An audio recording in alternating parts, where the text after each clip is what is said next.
परम पूज्य देवाधिदेव 1008 श्री शांतिनाथ भगवान की जय। 24 तीर्थंकर भगवान की जय। मंगलम भगवान वीरो मंगलम गौतमो गणी मंगलम कुंदकुंधार्यो जैन धर्मोस्तु मंगलम सर्वमंगल मांगल्यम सर्वकल्याणकारकम प्रधानम सर्वधर्माणां जैनम जयतु शासनम जैनम जयतु शासनम। हम ज्ञान बढ़ाने के लिए प्रश्नोत्तर पढ़ रहे हैं कुछ। इसमें अगला प्रश्न है हमारा कि विक्रिया किस किस की होती है और कितने प्रकार की होती है। तो कर्म भूमि भोग भूमि के तिर्यंश अथवा मनुष्य पर्याप्त दशा में और चक्रवर्ती अर्धचक्री देव नारकी अग्निकाय जीव वायुकाय जीव बादर पर्याप्त जीव, इन सब की विक्रिया होती है। तो इनमें से जो देव होते हैं वो अपने शरीर से अलग भी विक्रिया कर सकते हैं। उनके शरीर के अंदर से दूसरे शरीर निकल जाते हैं, कितने भी शरीर वो, उनकी लिमिट होती है। जो बड़े देव हैं वो ज्यादा शरीर निकाल सकते हैं। तो विक्रिया अलग से भी करते हैं और अपने ही शरीर को भी बना सकते हैं कुछ। तो देव भोग भूमि, इसी तरह भोग भूमि के जीव भी अपने शरीर से अलग विक्रिया भी करते हैं और उस शरीर की भी करते हैं विक्रिया।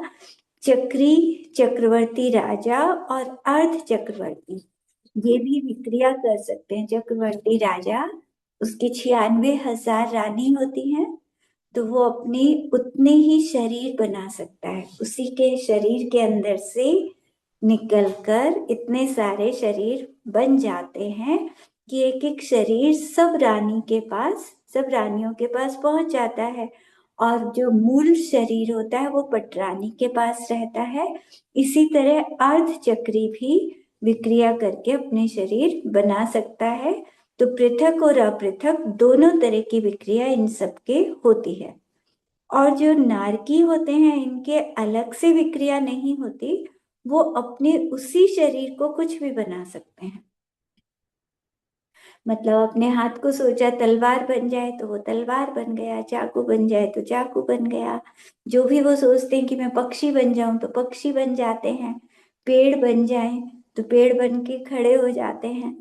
तो नारकी अपने ही उसी शरीर को कुछ भी विक्रिया से बना सकते हैं।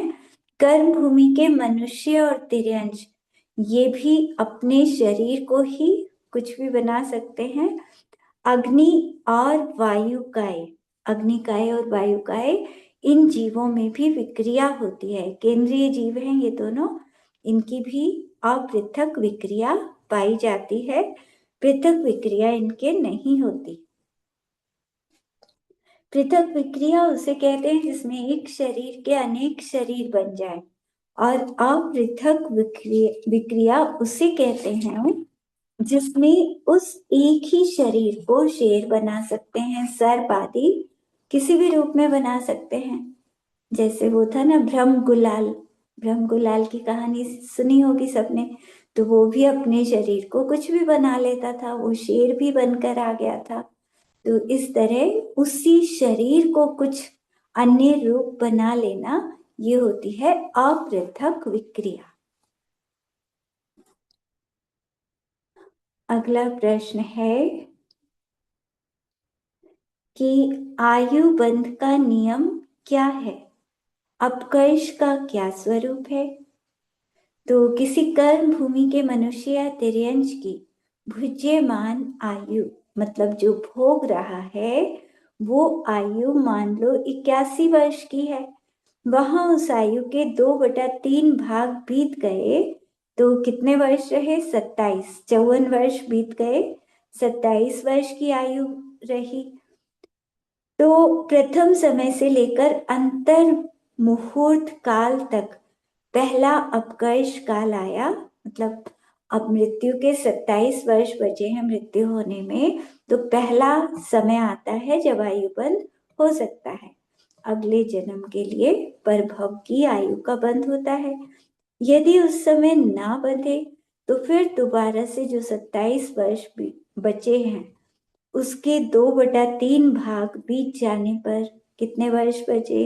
9 बचे। 18 वर्ष बीतने के बाद 9 वर्ष जब शेष रहते हैं तो फिर अंतर मुहूर्त काल तक दूसरा अपकर्ष काल आता है, उसमें आयु बन सकती है। इसमें इस तरह से मतलब 8 अपकर्ष काल आते हैं। फिर 3 वर्ष रह गया, 9 के बाद 6 वर्ष बीत गए और 3 वर्ष बचे हैं, तब एक अपकर्ष काल आया। फिर इसी तरह से 2 वर्ष बीत गए, अगर उस समय भी आयु नहीं बंधी, 2 वर्ष बीतने के बाद 1 वर्ष बचा, तब अपकर्ष काल आया। फिर एक, तब भी आयु नहीं बंधी, तो 8 महीने बीत गए और 4 महीने बचे, तब अपकर्ष काल आया। उस समय इस तरह से मतलब 8 बार अपकर्ष काल आता है। 2 हिस्से आयु जब बीत जाती है शेष, तो एक हिस्सा बचने पर तब अपकर्ष काल आता है। तो आयु का बंध कभी भी हो सकता है, किसी की भी आयु का बंध किसी भी समय हो सकता है। अभी मैंने पढ़ाया था ना कुछ दिन पहले, बी अलर्ट, आयु का बंध कभी भी हो सकता है। तो आयु का कोई भरोसा नहीं है, हमें तो ये नहीं पता कि हमारी आयु कितनी है, तो कब अपकर्ष काल आया किसी भी समय आ सकता है। हमें हर समय अपने परिणामों को अच्छा रखना है ताकि आयु बंध हो तो अच्छी आयु बंधे। क्योंकि यहाँ अच्छे परिणाम रखे, मान लो किसी की 100 वर्ष की आयु है, 100 वर्ष तक वो अच्छे परिणाम रखेगा तो सागरों तक सुख से रहेगा, स्वर्ग में जाकर सागरों तक सुखी रहेगा। और यहाँ 100 वर्ष अगर बुरे भाव कर लिए, दूसरों पे गुस्सा किया, दूसरों से का बुरा सोचा, कुछ भी गलत किया दूसरों के साथ, तो फिर क्या होगा? सागरों तक नरक में जाकर भयानक दुखों को भोगना पड़ेगा।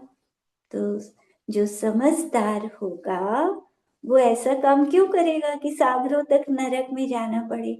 हम सब अपने आप को समझदार कहते हैं ना, एक से एक समझदार मानते हैं अपने आप को, कोई स्वयं को मूर्ख थोड़ी कहता है।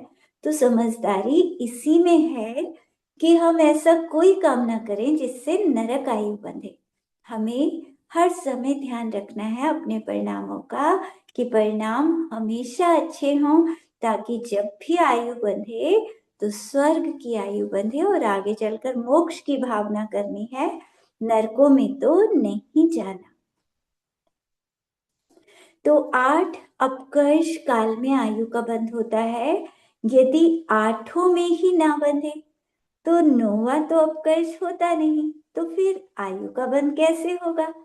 तो कहते हैं कि आवली का असंख्यातवां भाग, इतना सा समय आयु का शेष बचे, मृत्यु होने ही वाली है, तो उससे पहले ही अंतर मुहूर्त काल मात्र समय प्रबंधों से परभव की आयु को बांधकर पूरा करते हैं। मतलब इस शरीर से आत्मा तब निकलेगा जब कहाँ जाना है ये तो निश्चित हो जाए।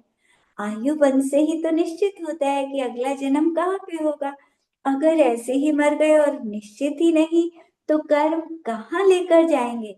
क्योंकि 1 सेकंड भी तो नहीं लगता, एकदम 3 समय अधिक से अधिक, और चौथे समय में शरीर मिल जाना है। तो पहले निश्चित होगा तभी तो चौथे समय में शरीर मिलेगा, नहीं तो कैसे होगा? तो मृत्यु से पहले पहले आयु का बंध अवश्य ही हो जाता है, चाहे केंद्रीय हो चाहे पंचेंद्रिय, कोई भी जीव हो, सबका पहले आयु बंधेगी, फिर वहां से आत्मा निकलेगा। तिर्यंच के अवधि ज्ञान का उत्कृष्ट क्षेत्र कितना है? कोई तिर्यंच अवधि ज्ञान से अधिक कितना जान सकता है? तो असंख्यात द्वीप समुद्र तक का जान सकता है, क्योंकि बाहर तिर्यंच रहते हैं, बाहर भी तिर्यंच हैं, 2.5 द्वीप के बाहर, तो असंख्यात द्वीप समुद्र तक अवधि ज्ञान का क्षेत्र है। मतलब तिर्यंच स्वयंभू रमन समुद्र तक रहते हैं, तो वहां तक तिर्यंचों का अवधि ज्ञान होता है तिर्यंचों को। समूर्छन जीव कहाँ कहाँ उत्पन्न होते हैं? ये मतलब यहाँ पर आर्यखंड के मनुष्यों में, आर्यखंड में जो मनुष्य होते हैं उन्हीं के शरीर में, स्त्रियों आदि के शरीर में पाए जाते हैं और अशुचि स्थानों पर पाए जाते हैं। म्लेच्छ खंडों में समूर्छन जीव नहीं होते। जो समूर्छन मनुष्य होते हैं हमारे शरीर के अंदर छोटे छोटे, बहुत छोटे छोटे, और एक सांस में 18 बार जिनका जन्म मरण होता है, ऐसे मनुष्य, मतलब हमने एक सांस ली, इतनी देर में 18 बार पैदा भी हो गए, मर भी गए, ऐसे मनुष्य भी होते हैं जो हम सबके शरीर में पाए जाते हैं। लेकिन म्लेच्छ खंड की स्त्रियों के शरीर में ये जीव नहीं पाए जाते, भोग भूमि में भी नहीं पाए जाते, सिर्फ आर्य खंड की स्त्रियों के शरीर में और पुरुषों में पाए जाते हैं। एक ही काल में अधिक से अधिक समुद्घात केवली कितने हो सकते हैं? अरिहंत भगवान समुद्घात करते हैं ना, पूरा आत्मा उनका 3 लोक में फैल जाता है। तो एक साथ कितने हो सकते हैं? अधिक से अधिक 40। 40 से अधिक भगवान समुद्घात एक साथ नहीं कर सकते। भगवान तो मोक्ष 108 जा सकते हैं, एक समय में 108 भगवान मोक्ष जा सकते हैं, लेकिन समुद्घात सब तो नहीं करते, कुछ करते हैं कुछ नहीं करते। तो अधिक से अधिक 40 ही कर सकते हैं, जिनमें से 20, मतलब पहले तो आत्मा फैलता है और फिर सिकुड़ता है, वापिस आता है। तो 20 तो फैलाने वाले प्रसार करते हैं और 20 समेटने वाले, 20 का आत्मा वापिस शरीर में आता है, इससे अधिक नहीं होते। तो ये 40 ही हो सकते हैं।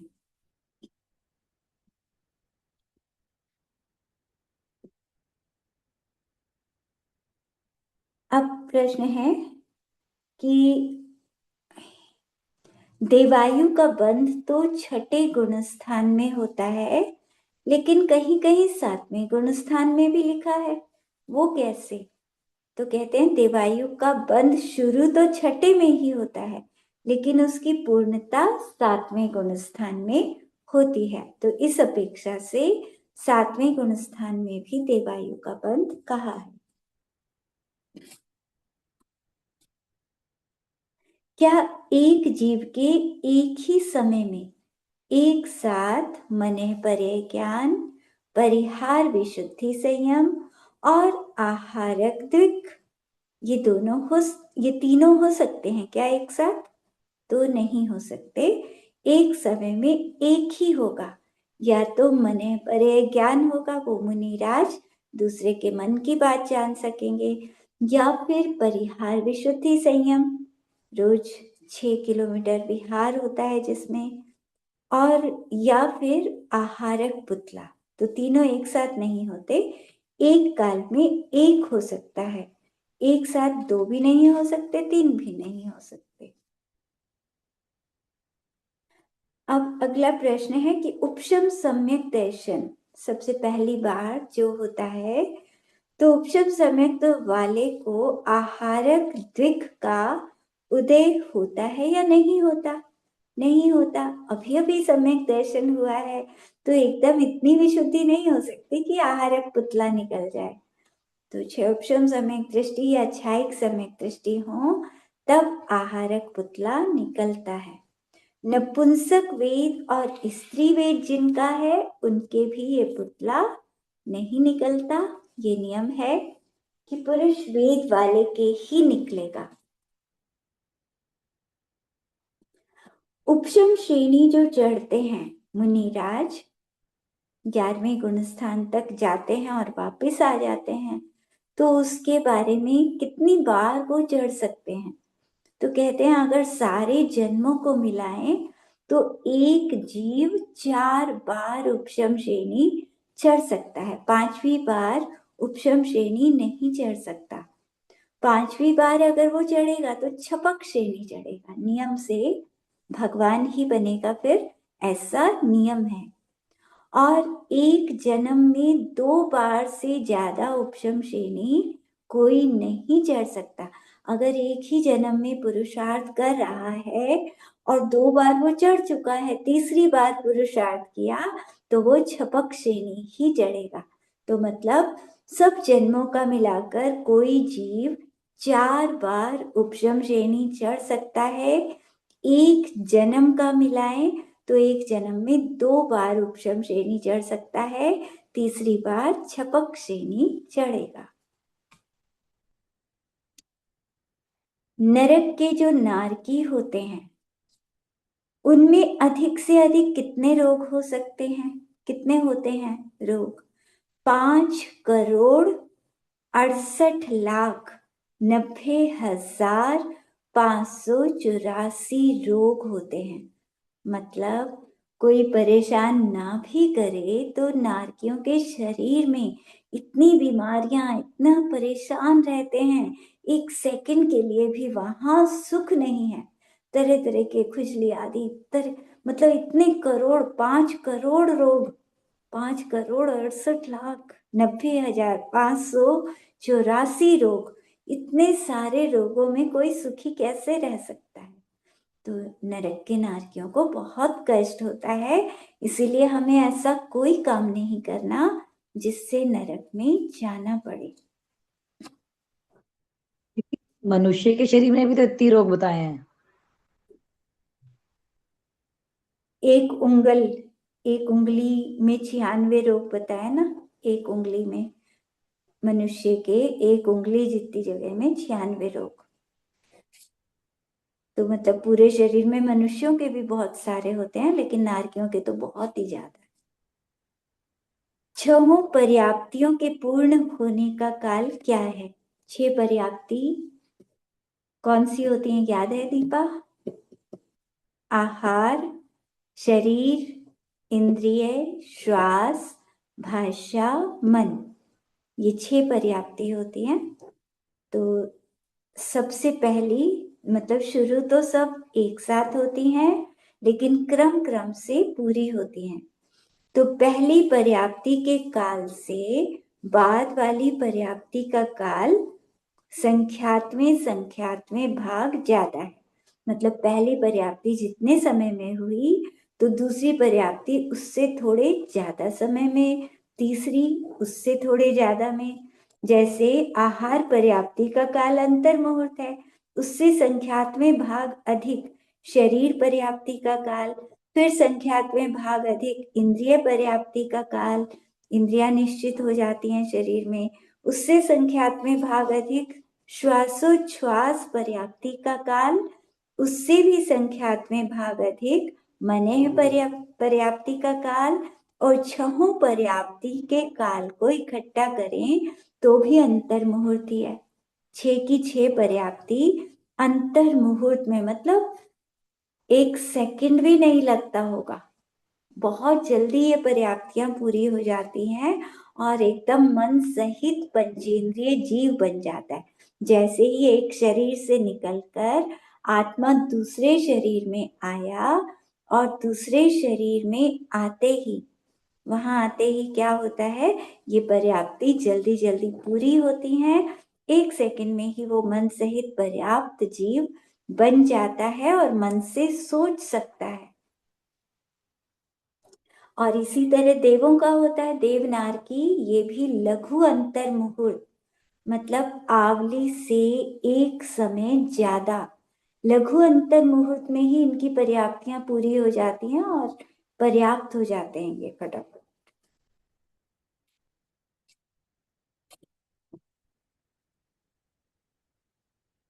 एक केंद्रीय में दुख ज्यादा होता है या नारकियों का दुख ज्यादा होता है? बताओ, सोच के बताओ किसको ज्यादा दुख होता होगा, एक केंद्रीय को या नारकियों को? नारकियों को। हाँ, क्योंकि नारकी पंचेंद्रिय हैं और नरक में तो भयानक दुख है। एक इंद्रिय की सिर्फ एक इंद्रिय है, स्पर्शन इंद्रिय, तो अच्छा, एक उसको, बात। हाँ, नारकी ज्यादा हैप्पी रहते हैं या निगोदिया जी हैप्पी रहते हैं? हैप्पी तो कोई भी नहीं रहता। मतलब ज्यादा सुख किसमें है? एक सुख काम इंद्रिय का में। दुख कम है, ये कहा है। मतलब एक इंद्रिय को फिर भी थोड़ा सुख मिलता है। जैसे मान लो उसकी आयु 48 मिनट अंतर मुहूर्त के अंदर अंदर होती है ना, पर्याप्त जीवों की आयु आलू के अंदर ही मान लो वो जो जीव है, तो किसी की 40 मिनट 30 मिनट तो वहां पर आए, तो कम से कम 30 40 मिनट तो सुखी रहे। अगर आलू को किसी ने नहीं छीला, नहीं बनाया, तो 30 40 मिनट तो शांति से रहे एक जगह। तो लेकिन मतलब ये है ना कि नरक से बेटर है निगोद, है ना? हाँ, लेकिन फिर भी नरक अच्छा है, निगोद अच्छा नहीं है। क्योंकि निगोद में जन्म मरण ही होता रहता है, वहां से निकलना बहुत मुश्किल है, निकलना बहुत कठिन है ना निगोद से। नरक से तो निकलकर तीर्थंकर भी बन सकते हैं। चाहे नरक में दुख ज्यादा है, लेकिन फिर भी नरक अच्छा है, क्योंकि पंचेंद्रिय हैं और नरक में सम्यक दृष्टि भी होते हैं।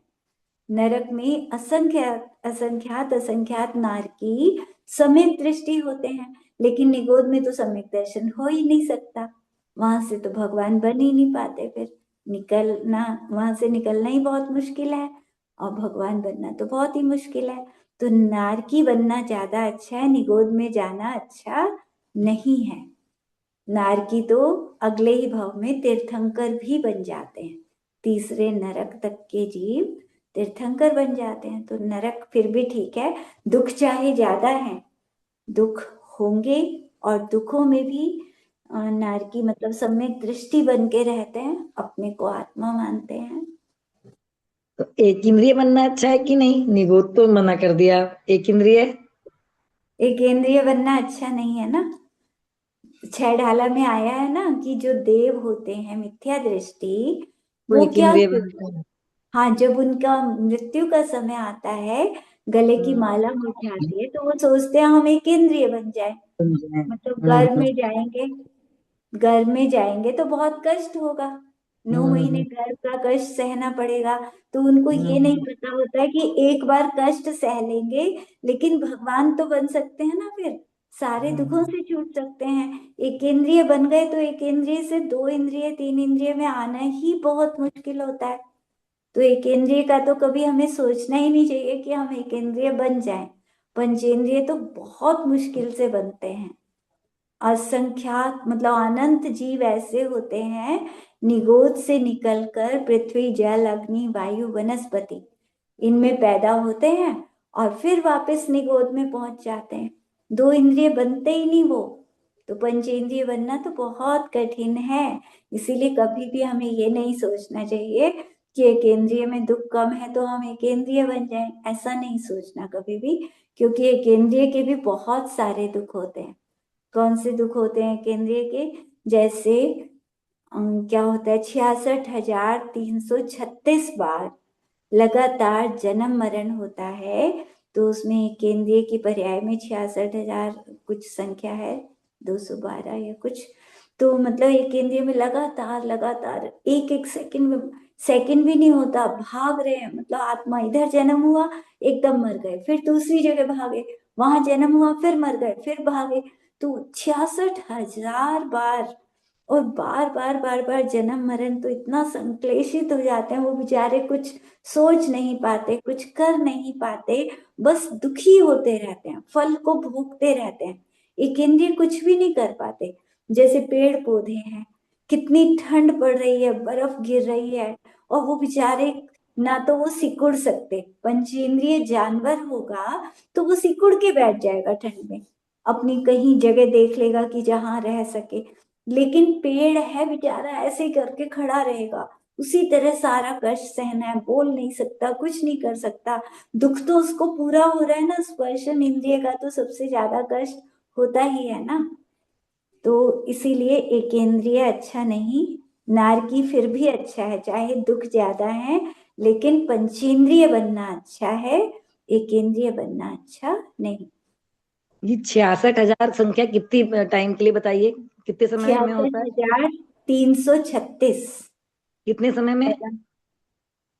अंतर मुहूर्त में, अंतर मुहूर्त में लगातार ये लब्धि अपर्याप्त जो जीव होते हैं ना, जिनकी एक भी पर्याप्ति पूरी नहीं होती, पहले ही मर जाते हैं, उन जीवों का जब लगातार इस तरह जन्म होता है तो 66,336 बार होता है। उसमें एक इंद्रिय में भी होता है, 2 इंद्रिय में, 3 इंद्रिय में, 4 इंद्रिय में और पंचेंद्रिय में भी होता है। सब में घूम के आ जाते हैं वो फटाफट फटाफट। तो बार बार जन्म मरण जन्म मरण, तो उसमें वो फिर दुखी हो जाते हैं। फिर स्टिल हो जाते हैं कि नहीं, कि एक ही में फिर रहते हैं? क्या चीज? फिर एक में ही मतलब कभी ऐसा भी आता है कि फिर उसी में ही रहेंगे फिर वो सालों नहीं, तक? जैसे 66,336 ये अधिक से पूरा कर अधिक, लिया उन्होंने क्रम अपना? ये, हाँ, उसके बाद फिर पर्याप्त बन जाएंगे। फिर कुछ अच्छा। मिनट की आयु होगी, 10 मिनट, 20 मिनट, 30 मिनट, कुछ मिनट तो रहेंगे फिर। लेकिन ओके। कभी कभी ऐसा भी होता है, मतलब एकेंद्रियों के बहुत कष्ट हैं, वो सिर्फ फल को भोगते हैं, वो बेचारे कुछ कर तो सकते नहीं। नारकी तो ये है कि सम्यक अगर पा लिया तो वो अपने आत्मा में उपयोग लगा सकता है, उस नरक में भी जाकर वो सुखी हो सकता है आत्मा को चिंतन करके। लेकिन निगोदिया जीवों को तो कुछ पता ही नहीं है सुख का, कि सुख क्या होता है। वो ज्यादा पाप भी नहीं कर सकते क्योंकि उनका मन तो है ही नहीं, मतलब उनके अंदर शक्ति कम है, तो पाप करने की शक्ति भी कम होती है। उसके सिर्फ 25 सागर तक का बंध होता है। एकेंद्रिय जीवों के 25 सागर के कर्म बनते हैं, इससे ज्यादा नहीं बन सकते। 2 इंद्रिय हैं तो उनके 50 सागर के कर्मों का बंध होता है, इससे ज्यादा पाप वो नहीं कर सकते। 3 इंद्रिय हैं तो 75 सागर तक के कर्मों का। हाँ, इतना ही था या अलग था? एक कुछ ऐसी संख्या थी, मेरे ख्याल से शायद इतनी ही थी। एक इंद्रिय के एक सागर होता है क्या? चलो देखते हैं, इसमें आएगा शायद आगे। एक सागर बताई थी शायद आपने, एक एक इंद्रिय। सागर बताई थी। हाँ, मेरे तो को एक ऐसा लगा। सागर होगा। एक सागर होगा शायद, मैं कंफ्यूज हो गई। एक एक इंद्रिय के एक सागर, तो 2 इंद्रिय के 25 सागर होगी, 3 इंद्रिय के 50 सागर, 4 इंद्रिय के 100 सागर है शायद, और असंगी पंचेंद्रिय के 1,000 सागर। मतलब बिना मन के 1,000 सागर से ज्यादा पाप का बंध नहीं कर सकता। लेकिन जिसका मन होता है तो 70 कोड़ा कोड़ी सागर का बंद हो जाता है। ये मन सारे पाप कराता है। मन मिलेगा, बिना मन वाले को सम्यक दर्शन भी नहीं होता। मन मिलेगा और फिर तुम उसे जीतो, तब सम्यक दर्शन प्राप्त होगा, तब भगवान बनोगे। तो मन के साथ रहकर हमें उसको जीतना पड़ेगा, तब हम भगवान बन सकते हैं।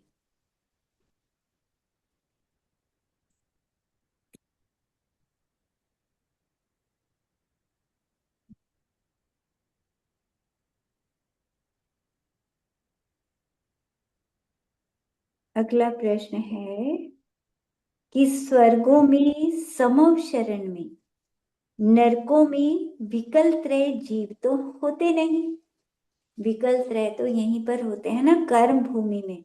भोग भूमि में भी विकल त्रय नहीं होते, स्वर्गों में भी ये चींटी मक्खी मच्छर नहीं होते, समव शरण में भी नहीं होते और नरकों में भी नहीं होते।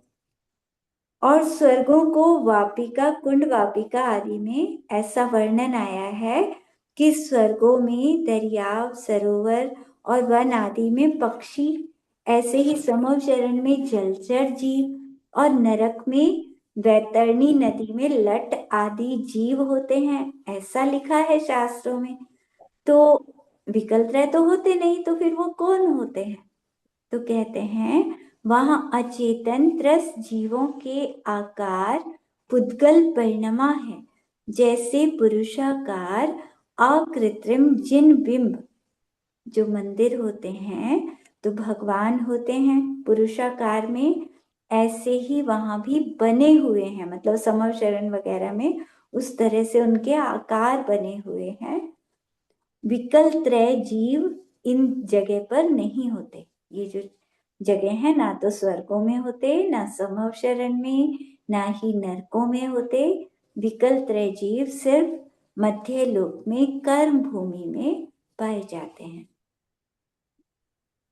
अब जैसे 2.5 द्वीप के बाहर असंख्यात द्वीप समुद्र हैं, असंख्यात द्वीपों में भोग भूमि है, तो वहां विकल त्रय जीव नहीं है। लेकिन अंतिम द्वीप जो है स्वयंभू रमण द्वीप, उसके बीच में एक पर्वत है, अंदर का आधा भोग भूमि और बाहर के आधे में कर्म भूमि है। तो अंदर तो विकल त्रय जीव नहीं है, लेकिन बाहर जहाँ कर्म भूमि है वहां विकल त्रय जीव होते हैं। तो ये मतलब पक्का जान लो कि कर्म भूमि में ही विकल त्रय जीव पाए जाते हैं। 2 इंद्रिय, 3 इंद्रिय और 4 इंद्रिय। सम्यक दर्शन के 63 गुण कौन कौन से हैं? 8 अंग निशंकित आदि, 8 गुण होते हैं, 8 मद का त्याग, 8 मूल गुण, 7 व्यसन का त्याग, 6 अनायतन का त्याग, 3 मूढ़ता का त्याग, 3 तरह का मिथ्यात्व का त्याग, 5 अतिचार का त्याग और 7 भयों का त्याग। इस तरह से 63 गुण सम्यक दर्शन के कुल मिलाकर होते हैं। अब अगला प्रश्न है कि निद्रा के काल में ज्यादा पाप लगता है या जाग कर ज्यादा पाप लगता है? कोई सो रहा है तो उसे कम पाप लगेगा या जागते हुए ज्यादा पाप लगेगा? तो कहते हैं कि कोई बहुत क्रोधित, किसी को बहुत गुस्सा आता है, तो वो मतलब तो सोता ही रहे, हाँ, तो वो सोता करेगा। ही अच्छा है, क्योंकि सोते हुए कम से कम इतना गुस्सा तो नहीं करेगा, मंद गशाई रहेगी।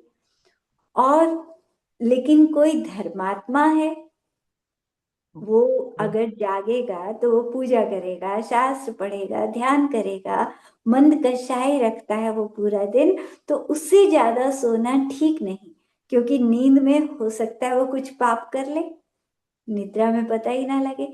तो जो जागते हुए अच्छा रहता है उसको कम सोना ठीक है, लेकिन जो जागते हुए ज्यादा कर्मों का बंध करता है, कषाय करता है, उसका सोना अच्छा है। तो मतलब जैसे कहते हैं ना कि निद्रा कम लेनी चाहिए, लेकिन हमें अपेक्षा देखनी है। कोई क्रोधित व्यक्ति है, वो निद्रा कम लेगा तो पाप ही पाप करता रहेगा, तो उसके लिए ये नहीं कहना कि वो निद्रा कम ले, सोता रहे, जितना सोता रहेगा उतना शांति रहेगी, बाकी सबको भी शांति रहती है फिर। अगला प्रश्न है,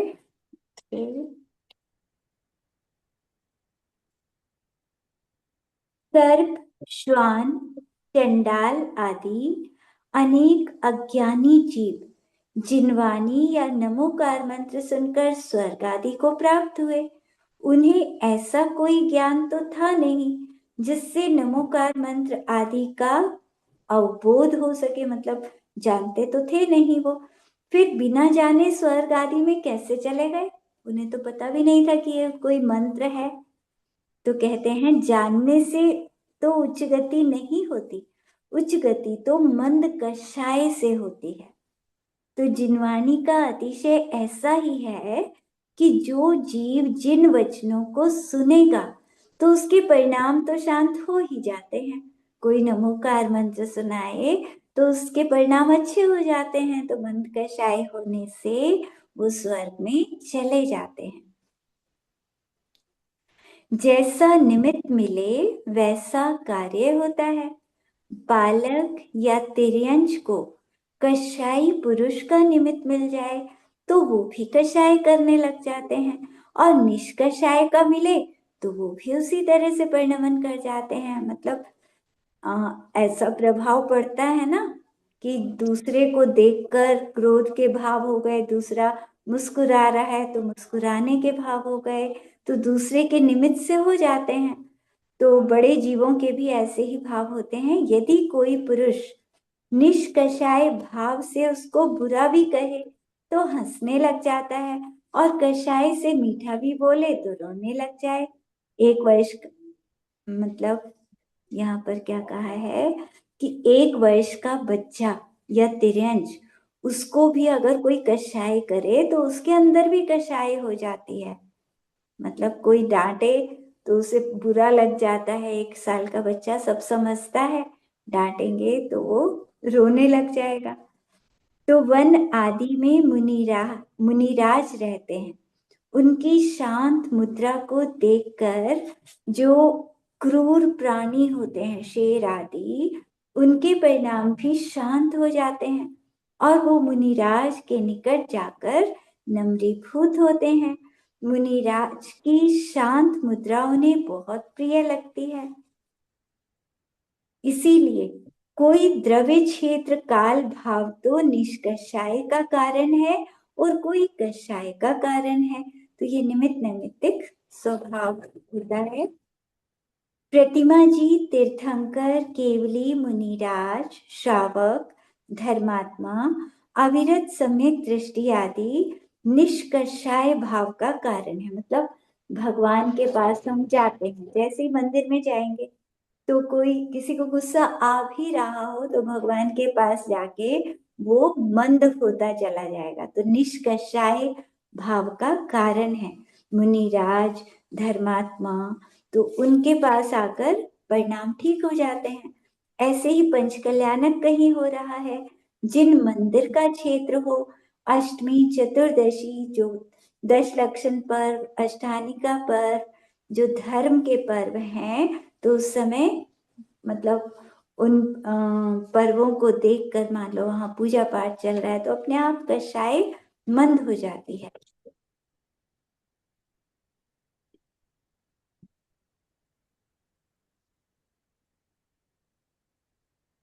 नरक में दुख कितने प्रकार के हैं? छेदन, भेदन, ताड़न, तापन, शूल रोपण, 5 प्रकार के कष्ट होते हैं वहां पर।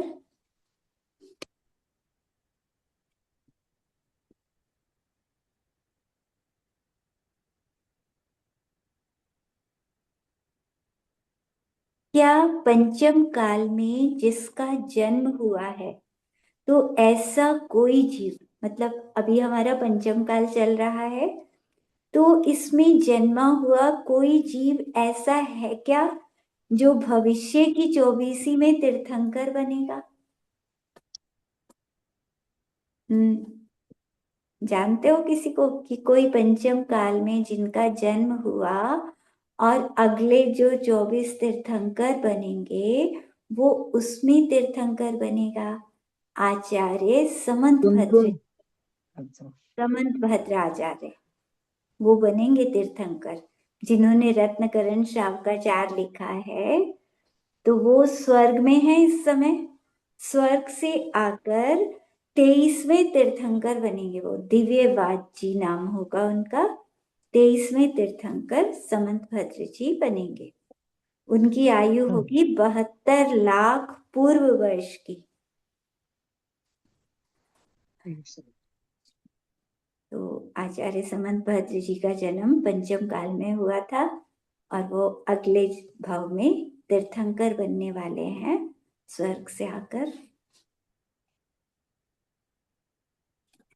ये तो बहुत बड़ी बात है। हम्म। कौन से तीर्थंकर बनेंगे? 23वें। 23वें। दिव्यवाद जी 23वें तीर्थंकर बनेंगे, आचार्य समंत भद्र जी। और इनको वो हो गया था भस्मक रोग। आचार्य समंत भद्र जी को ही हुआ था ना, जो भूख लगती थी, फिर उन्होंने मुनि पद छोड़ा था। शिव और जी के मंदिर। हाँ, शिव जी के मंदिर में वो लड्डू खा जाते थे सारे। तो लेकिन देखो उन्होंने तीर्थंकर बनेंगे आगे चलकर, वो पंचम काल के शुरू में हुए होंगे ना उस समय। हम्म। तो आयु उनकी जो तीर्थंकर की आयु है वो बताइए आपने। हाँ, 72 लाख पूर्व वर्ष की आयु होगी, हाँ, क्योंकि क्योंकि 23वें होंगे तो सबसे आखिरी में होंगे वो। हाँ, तो यानी बाद में तो आयु बढ़ती जाएगी चतुर्थ ना। से तृतीय होंगे। मतलब 23 का मतलब हो गया दूसरे हो गए उधर से देखा जाए तो। हाँ, पीछे की तरफ से। पीछे की तरफ से देखें तो?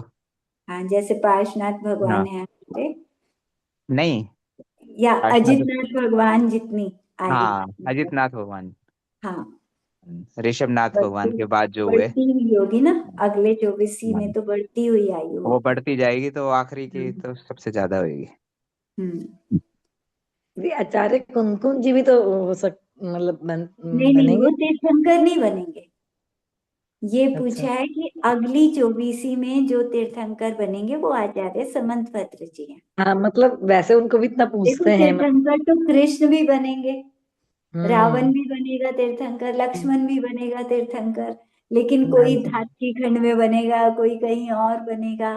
वो अलग हम्म। अलग जगह पे तीर्थंकर बनेंगे।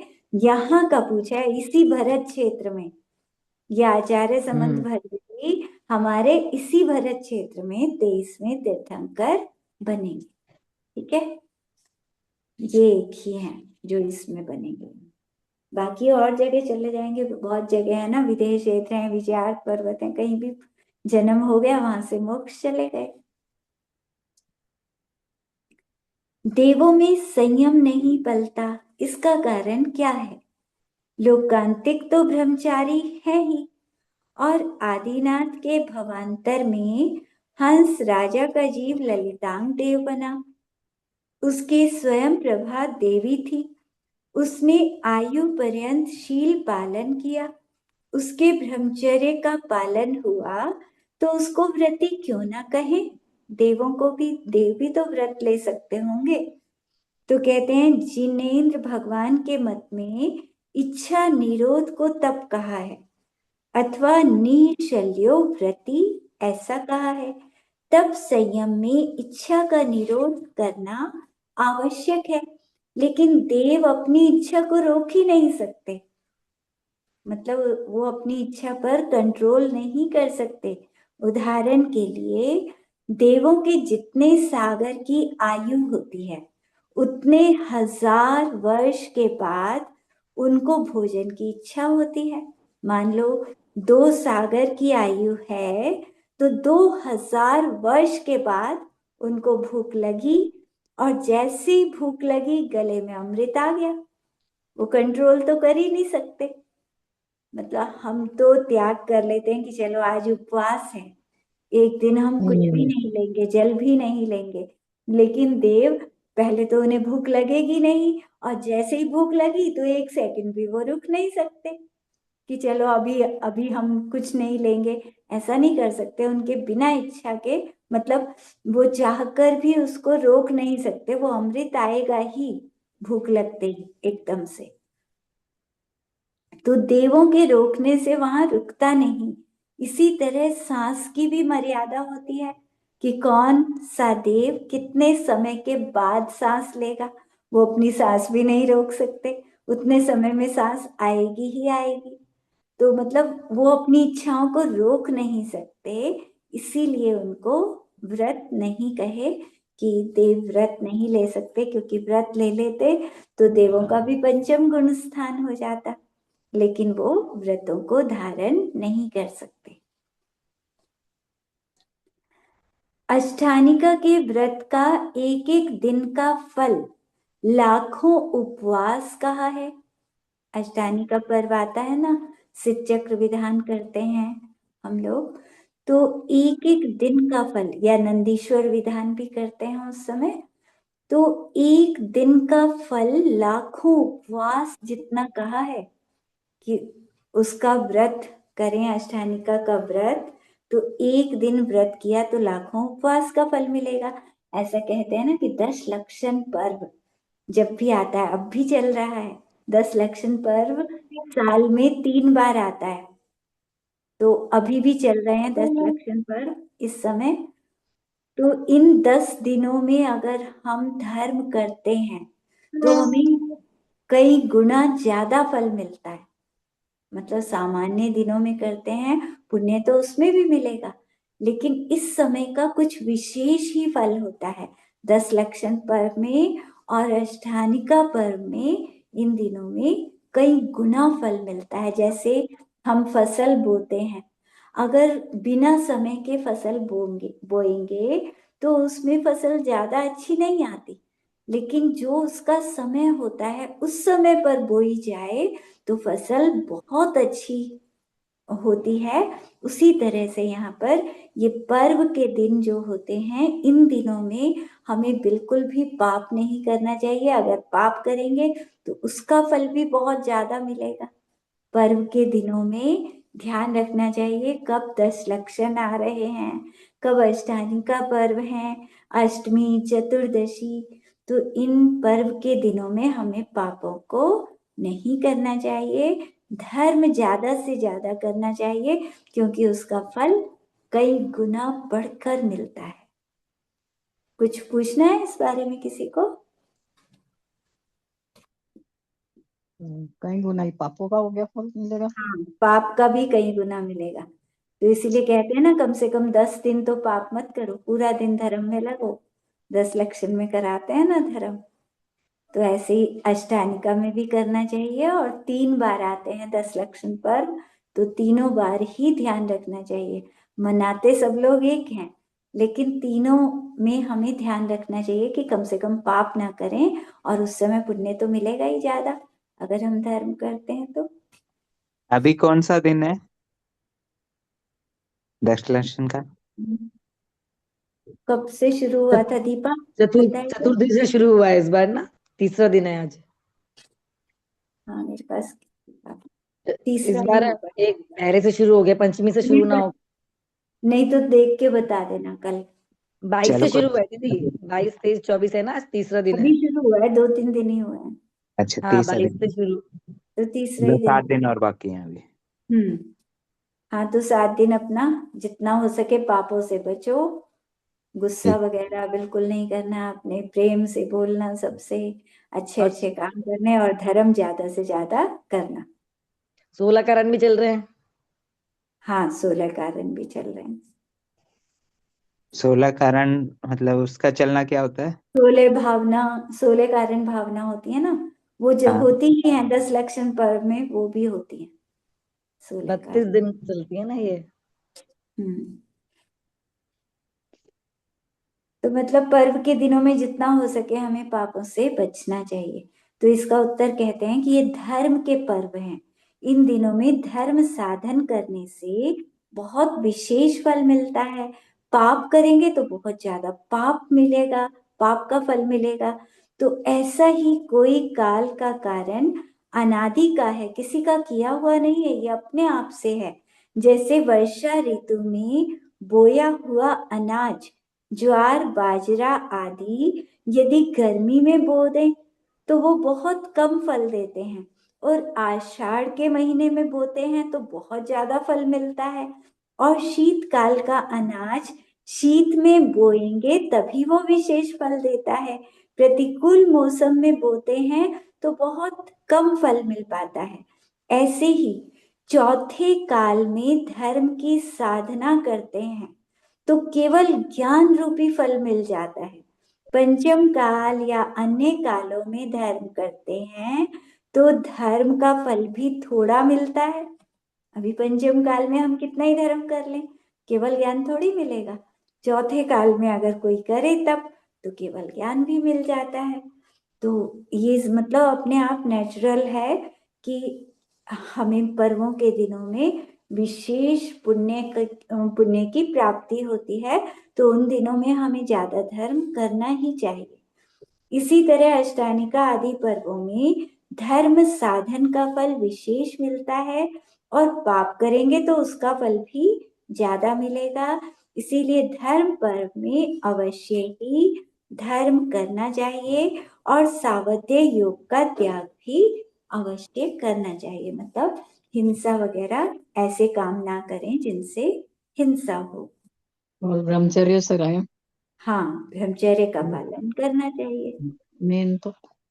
और अष्टानिका और 10 लक्षण पर्व, इन दोनों पर्वों में बड़ा कौन सा पर्व है? अष्टानिका। हाँ, अष्टानिका। क्योंकि ये इसमें देव भी आते हैं।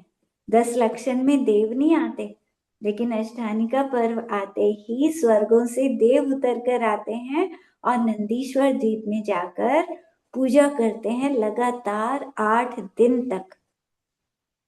8 दिन तक पूरे 24 घंटे पूजा करते हैं। तो ये सबसे आठों बड़ा पहर पर्व। भी हम्म। 8 पहर करते हैं। हाँ, मतलब सोते नहीं है, देवों को नींद तो आती नहीं, उनकी तो पलकें भी झपकती नहीं है, पलकें हमेशा खुली रहती हैं।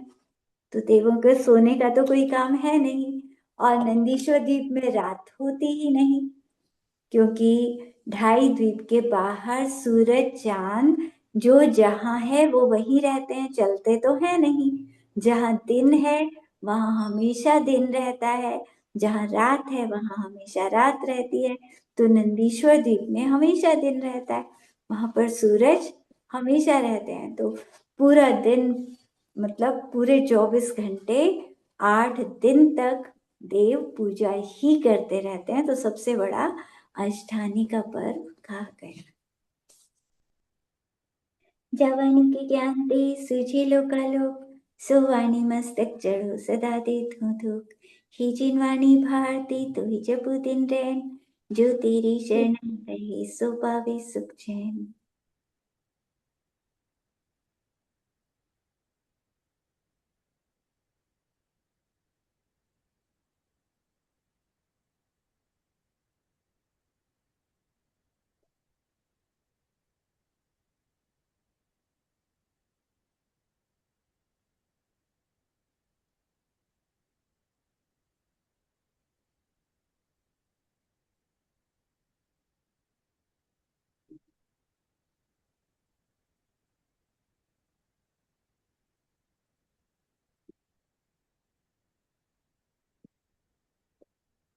तो ध्यान करें।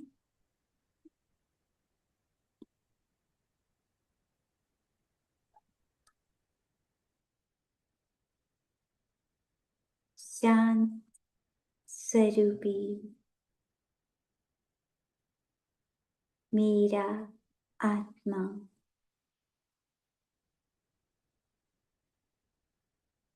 अपनी आत्मा को शरीर के अंदर, शरीर के आकार में चिंतन करना है।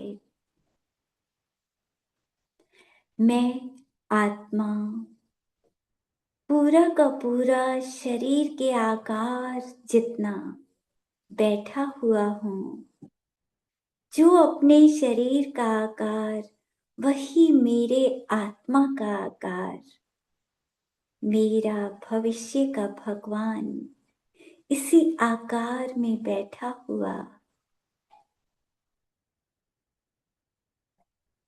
जैसे जिनेंद्र भगवान बैठते हैं। हम मनुष्य पर्याय में उसी तरह बैठकर ध्यान कर सकते हैं, लेकिन तिर्यांश उनके शरीरों के आकार अलग अलग हैं, इसीलिए वो भगवान की तरह बैठकर या खड़े होकर ध्यान नहीं कर सकते। हमें ऐसी पर्याय मिली है कि बिल्कुल जिनेंद्र भगवान को देखकर, उनकी तरह बैठकर, उनकी जैसे आत्मा को अपने अंदर चिंतन कर सकते हैं, जैसा भगवान का आत्मा बिल्कुल वैसा मेरा आत्मा। जिनेंद्र भगवान हमारे लिए दर्पण की तरह हैं। जैसे दर्पण में अपना मुख देखकर जान लेते हैं कि हमारा मुख कैसा है, उसी तरह मंदिर में जाकर भगवान को देखकर हम जान लेते हैं कि हमारा आत्मा ऐसा है। जो जिनेंद्र भगवान का स्वरूप वही मेरे आत्मा का स्वरूप, मेरे अंदर जो आत्मा है वो बिल्कुल भगवान के जैसा। भगवान, दर्पण और मैं उनके अंदर अपने आत्मा को देखने आता हूँ। हम रोज मंदिर आते हैं। क्यों आते हैं? उस दर्पण को देखने जिसमें मुझे मेरा आत्मा दिखता है। भगवान को देखता हूँ तो भगवान को देखकर मुझे मेरा आत्मा अंदर में उनके जैसा दिखाई देता है। निज दर्शन करने के लिए हम जिन दर्शन करते हैं, जिनेंद्र भगवान की तरह बिल्कुल शांत होकर बैठ जाना और भावना करना, भगवान जैसे आपने अनंत आनंद को प्रकट कर लिया है, ऐसे मेरे आत्मा में भी अनंत आनंद प्रकट हो जाए। अपने अंदर उस अनंत आनंद को पाने की भावना करना, भगवान को देखकर उन भगवान को अपने अंदर बिठा लेना। और जब भगवान मेरे अंदर बैठे होंगे तो मैं कोई पाप कर ही नहीं सकता, मैं कुछ गलत सोच भी नहीं सकता। मेरे अंदर भगवान बैठे हैं तो मैं अपने भगवान को देखता रहूंगा, सब पापों से बचा रहूंगा। मुझे हर समय अपने अंदर भगवान के चरणों का चिंतन करना चाहिए। भगवान के चरण कमल मानो मेरे हृदय में बस ही गए हैं। जब चाहो आंखें बंद करके देख लो, मेरे अंदर भगवान के चरण अंकित हो गए हैं। मानो पूरे के पूरे भगवान ही मेरे अंदर आ गए हैं और मैं देखे जा रहा हूँ। भगवान को लगातार जैसे बाहर देखता हूँ, ऐसे अपने अंदर देखना है। बस देखते रहना है, देखते रहना है। शांत स्वरूपी मेरा आत्मा नहीं भी दिखे तो कोई बात नहीं, महसूस करना है अपने आत्मा को। जब हम भगवान बनेंगे तब हम अपने आत्मा को स्पष्ट देख पाएंगे। अभी हमें जैसे हवा को महसूस करते हैं, ऐसे अपने आत्मा को अपने अंदर महसूस करना है। परम शांत स्वरूपो हम, सो हम, सिद्धो हम, शुद्धो हम।